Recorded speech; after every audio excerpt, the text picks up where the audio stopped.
La paz esté con ustedes. Amigos, en este domingo 15 del tiempo ordinario continuamos nuestra lectura del Evangelio de Mateo, un gran privilegio que tenemos durante este ciclo A. El de Mateo es un texto maravilloso que se caracteriza por una serie de discursos. Los capítulos 5, 6 y 7 contienen el Sermón de la Montaña. El capítulo 10, que veníamos leyendo, es el discurso misionero donde Jesús envía a los apóstoles. Y el capítulo 13, que empezamos hoy, es la gran sección de las parábolas, donde Jesús nos regala una serie de estas historias memorables. Son 7 en total. Las primeras 4 tienen que ver con el crecimiento del reino de Dios. Y la de hoy, la del sembrador, es la primera de la serie. Así que tenemos mucho para reflexionar. Miren cómo empieza. Un día salió Jesús de la casa donde se hospedaba y se sentó a la orilla del mar. Se reunió en torno suyo tanta gente que él se vio obligado a subir a una barca donde se sentó mientras la gente permanecía en la orilla. Hay un par de detalles acá que a los padres de la iglesia les encantaban. Primero, el hecho de que Jesús salga de la casa. Lo veían como un símbolo del Logos dejando su morada celestial para entrar en el mundo. Segundo, Jesús sentado en la barca, flotando sobre el agua, nos recuerda al Espíritu, al principio de la creación, flotando sobre la superficie de las aguas. Son referencias a la divinidad que entra en el mundo para poner orden en medio del caos. También está la actitud de Jesús al sentarse. Vemos lo mismo en el Sermón de la Montaña. Se sienta, los discípulos se ponen a sus pies, el pueblo se dispone frente a él.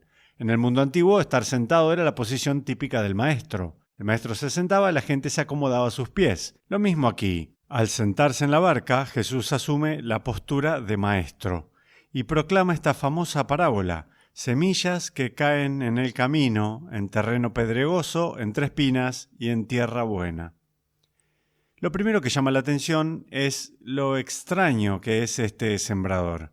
Las semillas eran un bien muy preciado en el mundo antiguo y especialmente en esa región. ¿Quién saldría a sembrar de una manera tan descuidada? Lo lógico sería buscar exclusivamente la tierra buena. ¿Por qué derrochar las semillas así? Porque así es como actúa nuestro Dios. Dios no calcula su gracia, no la mide en cucharaditas de café, como decía el poeta T.S. Eliot. Dios es extravagante, hace salir el sol sobre buenos y malos por igual y hace llover sobre justos e injustos. Él siembra la semilla de su palabra y de su gracia en todos, tanto en los santos como en los pecadores. El problema nunca va a estar del lado de Dios, como si Él fuera reticente o se guardara la gracia. El problema, como veremos, viene de nuestro lado. Qué extravagante es esto. Acuérdense de esto al escuchar la primera lectura de hoy, ese pasaje maravilloso de Isaías. Esto dice el Señor: como bajan del cielo la lluvia y la nieve y no vuelven allá, sino después de empapar la tierra, de fecundarla y hacerla germinar, a fin de que dé semilla para sembrar y pan para comer, así será la palabra que sale de mi boca. No volverá a mí sin resultado, sino que hará mi voluntad y cumplirá su misión. La palabra de Dios es poderosa y transformadora, no es simplemente derivativa y descriptiva como nuestras palabras humanas. La palabra de Dios hace que las cosas sucedan, es poderosa. Cuando Dios pronuncia su palabra en nuestros corazones, las cosas cambian.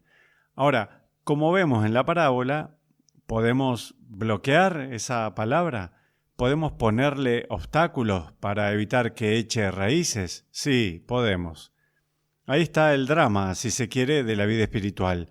No somos marionetas ni receptores puramente pasivos, no. Podemos bloquear la palabra de Dios, podemos negarnos a cooperar con ella. De eso se trata esta parábola.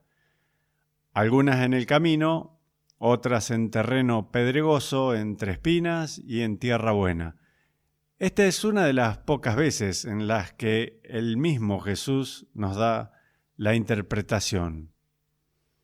Él expone la parábola y cuando le preguntan explica exactamente qué quiso decir. Por eso cada vez que llega esta lectura me pregunto, ¿quién soy yo para proponer una interpretación alternativa? Prefiero volver siempre a lo que el Señor mismo dice. ¿Qué escuchamos entonces?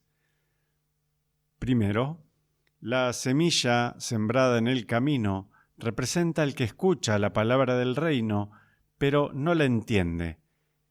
Entonces viene el maligno y arrebata lo que había sido sembrado en su corazón. Es muy interesante. La palabra es sembrada, la poderosa palabra de Dios, pero si no la entendemos, no va a echar raíces. Piensen en la palabra de Jesús. Es imposible entenderla si no entendemos primero a Israel. Él es el cumplimiento de Israel, el sí a todas las promesas hechas a su pueblo. Es el cumplimiento de la alianza, de la Torá, del templo y de las profecías. Si no comprendemos eso, no lo comprenderemos a Él. Ignorar las Escrituras es ignorar a Cristo, decía San Jerónimo. Si no me tomo nunca la molestia de estudiar mi propia fe o las Escrituras, la palabra de Jesús no va a echar raíces en mí. Hace poco vi un estudio bastante deprimente sobre qué tan buenas son las distintas tradiciones religiosas a la hora de transmitir sus enseñanzas. Para mi sorpresa, los que peor lo hacían en general eran los judíos. No me refiero a todas las expresiones del judaísmo, pero ¿saben quiénes eran los segundos peores? Los católicos. Somos los segundos peores a la hora de transmitir nuestra tradición. Y esto tiene sus motivos. Yo crecí en una época donde se valoraba muchísimo la tolerancia, no querer faltarle el respeto a la religión de nadie y estar dispuestos a escuchar a todos. Eso está perfecto, pero muy seguido derivó en una especie de indiferentismo. Bueno, si todos amamos a Dios, ¿no estamos todos bien? ¿Para qué repasar nuestra larga tradición si en el fondo todos decimos lo mismo de diferentes maneras? Eso es un problema. Estoy totalmente a favor de la tolerancia, pero cuando se convierte en un indiferentismo tibio, donde ya no transmitimos nuestra fe ni buscamos comprenderla, la palabra no echará raíces en nosotros. Se lo digo a los profesores católicos, a los catequistas y a los padres. Cuando se pregunten ¿por qué mi hijo ya no cree? Muchas veces es porque escuchó la palabra del reino sin entenderla. Si escuchas hablar de Jesús y piensas que es simplemente un maestro de moral interesante entre tantos otros, no va a echar raíces en tu vida. Entender la fe es importante. ¿Qué pasa con el segundo caso? El Señor nos dice: lo sembrado sobre terreno pedregoso significa el que oye la palabra y la acepta inmediatamente con alegría, pero como es inconstante, no la deja echar raíces. Esto lo veo todo el tiempo. En mis años trabajando en el seminario, conocí a algunos muchachos que entraban porque habían tenido una experiencia religiosa muy fuerte gracias a una lectura, a un santo o a un retiro. Habían experimentado a Dios de forma muy profunda y con ese envión estaban llenos de entusiasmo. Algunos hasta querían ser sacerdotes. Pero después no practicaban la fe. No había raíces ni disciplina que permitieran que esa semilla sembrada inicialmente con tanta fuerza bajara hasta lo más hondo del corazón, de la mente y del cuerpo. Las disciplinas de la vida espiritual, como ir a misa todos los domingos o todos los días, rezar todos los días, tengas ganas o no, rezar el rosario aunque te distraigas en el primer misterio, ¿qué importa? Sigue rezando. Rodearte de una comunidad que te aliente en la fe, a vivir los rituales del catolicismo. Esas son las formas en que esa alegría inicial echa raíces profundas en ti. Cada vez que escucho a alguien decir: yo no soy religioso, pero soy una persona muy espiritual, suelo pensar: sí, pero no por mucho tiempo. No vas a sostener esa espiritualidad si no la arraigas en una religión. Si demonizamos la religión diciendo que son solo tradiciones viejas o instituciones corruptas, nos equivocamos. La religión es ese conjunto de prácticas y disciplinas que le permiten a la semilla agarrarse fuerte. Creo que hay mucho de esto en nuestra cultura.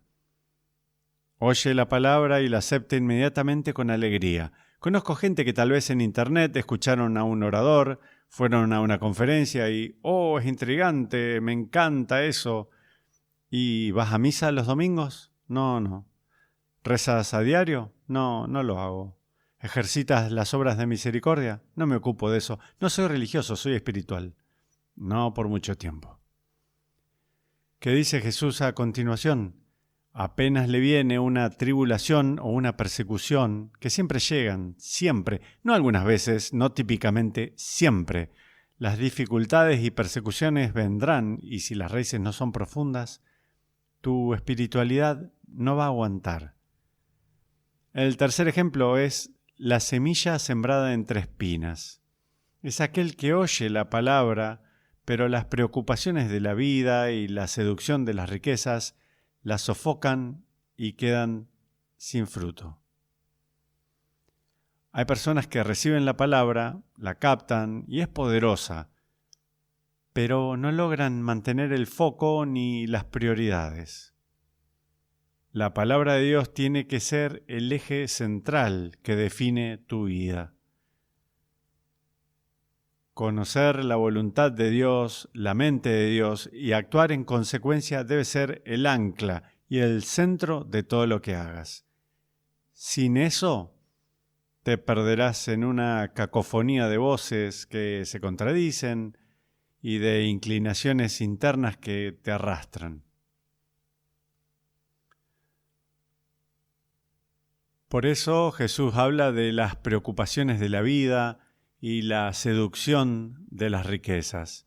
Las preocupaciones de la vida, ese vivir angustiado por el que va a pasar, y de la seducción de las riquezas, que incluye el dinero y todas las distracciones que nos desvían. Si nos dejamos distraer por esto, perdemos el foco y la semilla se termina ahogando. Les sugiero que pasen tiempo con esta historia sencilla y con la interpretación tan valiosa que el Señor mismo nos dejó. Examinen su conciencia para ver si acaso estos 3 obstáculos no están operando en ustedes de alguna manera. Pero terminemos con una nota positiva.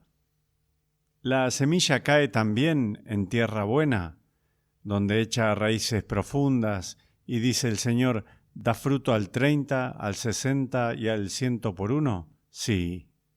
Mi diócesis está en el extremo sur de Minnesota, justo en la frontera con Iowa. Mientras grabo esto en toda esta región, los brotes ya están saliendo.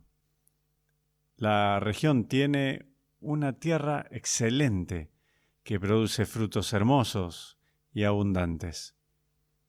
Es el reflejo del alma que no se deja ahogar por las riquezas, las ansiedades, del alma que está dispuesta a aceptar la disciplina de la vida espiritual en lugar de vivir de forma superficial, permitiendo que la palabra cale hondo.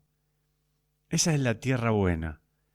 Mientras esa tierra esté disponible en nosotros, amigos, la palabra que Dios siembra siempre con tanta generosidad va a desplegar todo su poder y va a dar fruto al 30, al 60 y al 100 por uno. Y que Dios los bendiga.